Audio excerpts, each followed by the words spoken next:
Hi everyone, we are reaching to the last of the chapter, that is significance of principles of management. And after we finish off this chapter, we'll do yippee. Why? Because we're just ending off another chapter.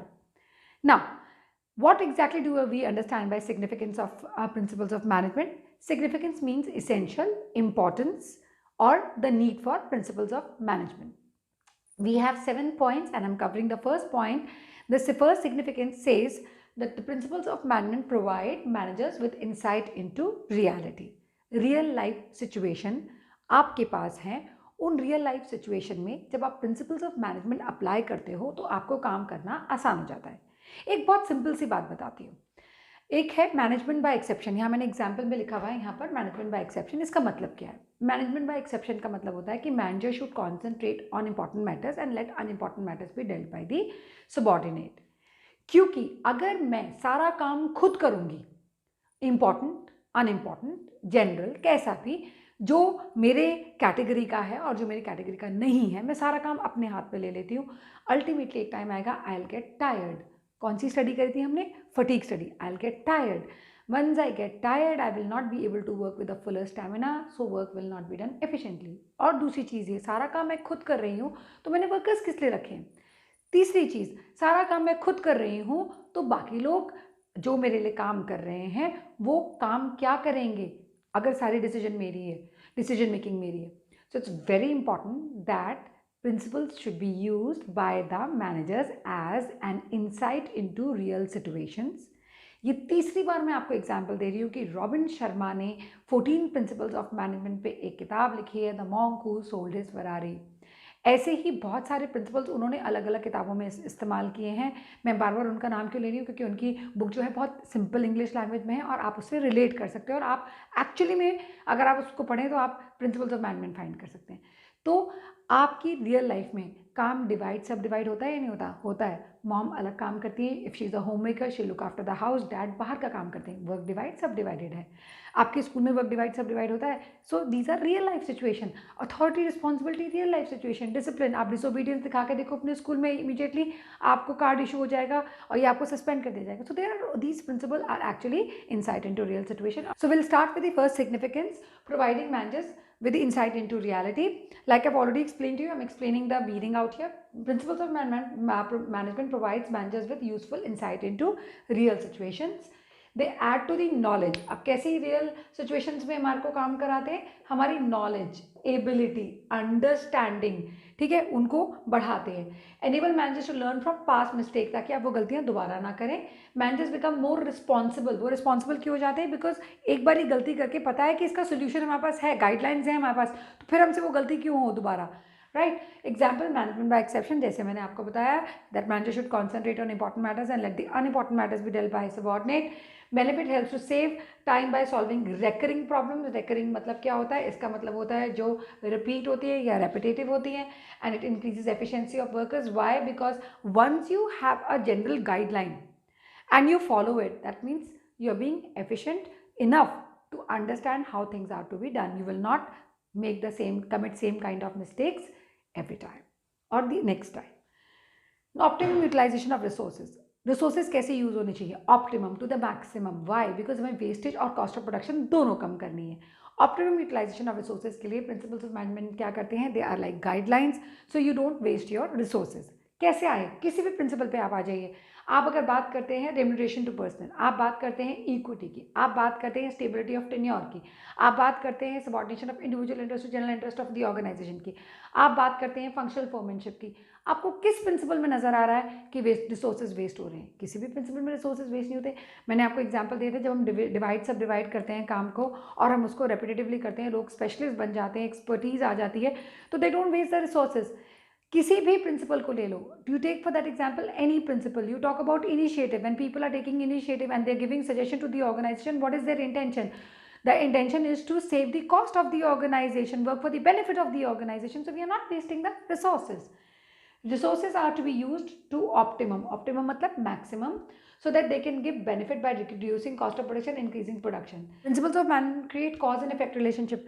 कल मैंने आपको बताया था जब nature करा था कि principles of management create cause and effect relationship में अगर दो जने हैं और आप अगर एक कोई इमरजेंसी की सिचुएशन है तो एक बंदा रिस्पॉन्सिबिलिटी लेगा, अथॉरिटी लेगा उस सिचुएशन को हैंडल करने की, और हो सकता है दूसरा बंदा उसमें डिफरेंट तरीके से रिएक्ट करे।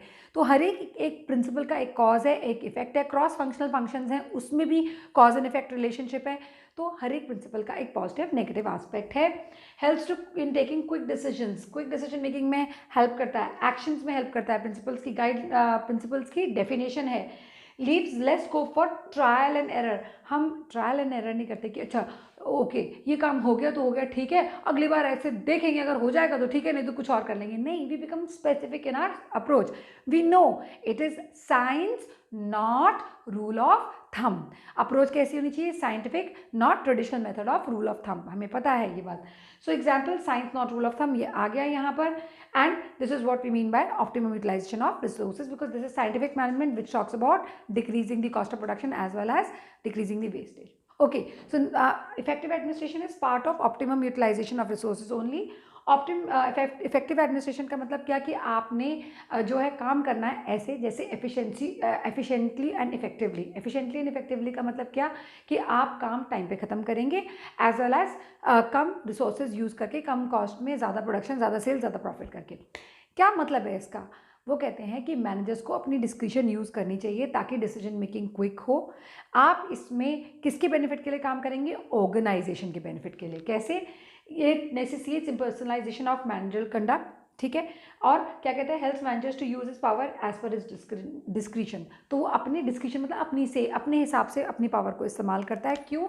क्योंकि they act as guideline for better decision making. Of course discretion of manager should be free from biasness and prejudice. कोई पार्शियलिटी नहीं होनी चाहिए। तो हम ये कहते हैं कि बहुत ज़्यादा पर्सनल ओपिनियन नहीं देने आपने, हम आपको कह रहे हैं कि आप काम करवाइए पर for the benefit of the organization, आपके अपने बेनिफिट के लिए नहीं होने चाहिए। Of course yes. So this leads to smooth and systematic functioning. So इससे क्या होता है? स्मूथ और सिस्टमैटिक फंक्शनिंग हो जाती है। This leads to smooth and systematic function. For example, for deciding annual budgets, principle of contribution to organizational objective is used. Yes, अगर आप किसी ऑर्गेनाइजेशन का बजट डिसाइड करें, कहीं का भी आप अपने घर का भी बजट डिसाइड करते हैं तो आप किस चीज़ की बात करते हैं? आप पूरे के पूरे परिवार की बात करते हैं, आप एक जने की बात नहीं करते। ऐसी पूरे ऑर्गेनाइजेशन की बात होती है। खाली एक डिपार्टमेंट को ज़्यादा पैसा दे दिए, दूसरे को कम दे दिया, ऐसा एलोकेशन कभी भी नहीं होता। सब प्रोडक्ट्स, अगर आप मल्टी प्रोडक्ट कंपनी तो हर एक कंपनी को एज पर द परफॉर्मेंस आप बजट एलोकेट करते हो ताकि आपकी सेल्स बढ़े। तो when you talk about administrative part, जब किसी चीज़ को मैनेज करने की बात आती है तो आप ऐसे मैनेज करते हो जिसमें कॉस्ट ऑफ प्रोडक्शन कम हो और प्रोडक्टिविटी ज़्यादा हो, जो कि इफेक्टिव यूटिलाइजेशन के साथ साथ ही मैच करता है with effective administration.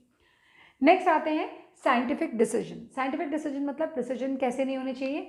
They should be based on facts not in general. हम मतलब अगर हम प्रिंसिपल्स ऑफ मैनेजमेंट की बात करें और हम कोई डिसीजन ले रहे हैं तो हमारे पास डेटा होना चाहिए किसी तरह का पूरा हमारे पास लिस्टेड आउट होनी चाहिए चीज़ें कि टू डू लिस्ट हमारे पास प्रॉपरली होनी चाहिए, right. Should be thoughtful and justifiable, सोच के होनी चाहिए, टाइमली, रियलिस्टिक, बिल्कुल एकदम रियल सिचुएशन होनी चाहिए, because they help in decision making. देखो सारे के सारे जो साइंटिफिक मैनेजमेंट के प्रिंसिपल्स हैं सारे डिसीजन मेकिंग में हमें हेल्प करते हैं। जो प्रिंसिपल्स ऑफ मैनेजमेंट है वो भी हमें डिसीजन मेकिंग में हेल्प करते हैं। Then when we talk about the techniques of scientific management, ये भी हमें डिसीजन मेकिंग में हेल्प करते हैं। तो we talking about the principles of management और हम कह रहे हैं कि ये सारे principles ultimately they contribute to the organisational benefit decision making के लिए, right. Emphasise on logic rather than blind faith. मैंने बोला ना आपके पास फैक्ट्स एंड फिगर्स होने चाहिए, डेटा होना चाहिए, टू डू लिस्ट होनी चाहिए।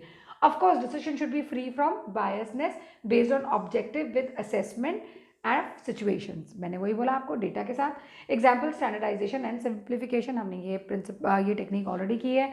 सिंप्लीफाई जब हम करते हैं तो हम वैराइटीज़ रिड्यूस कर देते हैं, अब जब स्टैंडर्डाइज करते हैं तो हम वैराइटी इंक्रीज़ कर देते हैं। वो हमारी ऑर्गेनाइजेशन के रिक्वायरमेंट के हिसाब से है। हमने देखना है कि हम किस तरह का प्रोडक्ट बना रहे हैं, यूनिफॉर्मिटी रखनी है नहीं रखनी, वैरायटी रखनी है नहीं रखनी, क्या हमारा बजट एलोकेशन है, सारी की सारी चीज़ें देखने के बाद हम साइंटिफिक डिसीजन लेते हैं। मीटिंग चेंजिंग एनवायरनमेंट रिक्वायरमेंट, हमने जब मैनेजमेंट किया था तो हमने बताया था कि हमेशा ऑर्गेनाइजेशन जो है उसको अपने आप को चेंज करना पड़ता है as per the external requirement और एक्सटर्नल एनवायरनमेंट।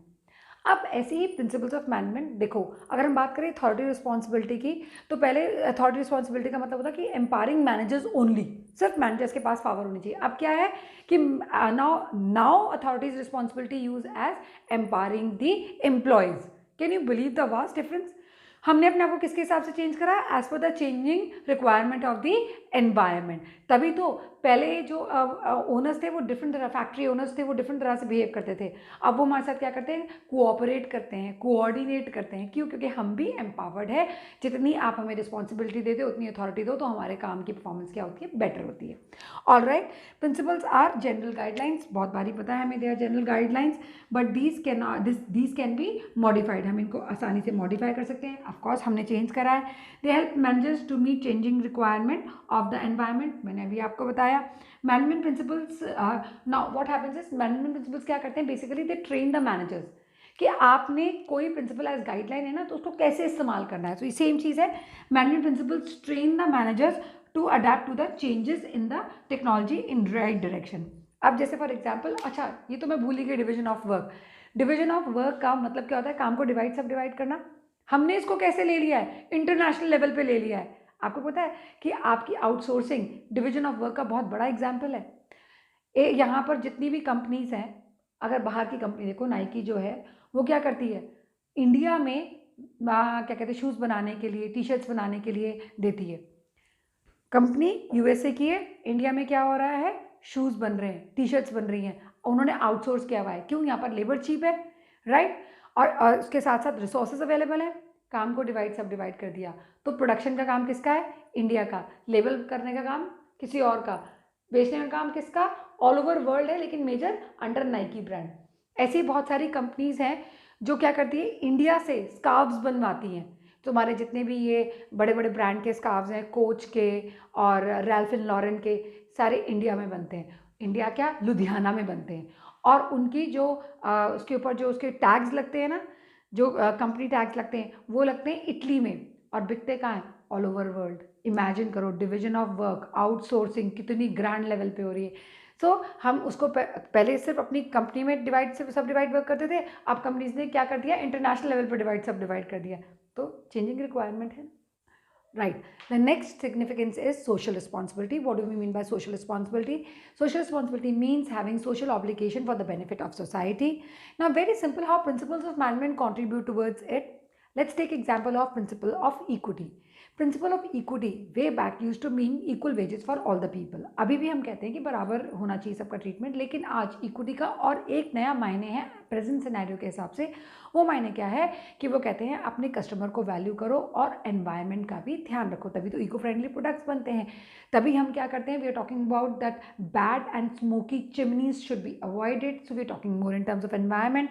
ऑर्गेनाइजेशन क्या पॉलिथीन बैग्स बैन हो गए, ये सारा क्या है? Care for the environment as well as the surrounding. Now, there is an increasing need for social responsibility. Principal management theory responses to the demands. Of course, yes, अगर आप demand करते हैं तो हम उसको आपको प्रोवाइड करते हैं, क्योंकि मैनेजर्स का काम ही यही है इस चीज़ को समझ के प्रोवाइड करने का।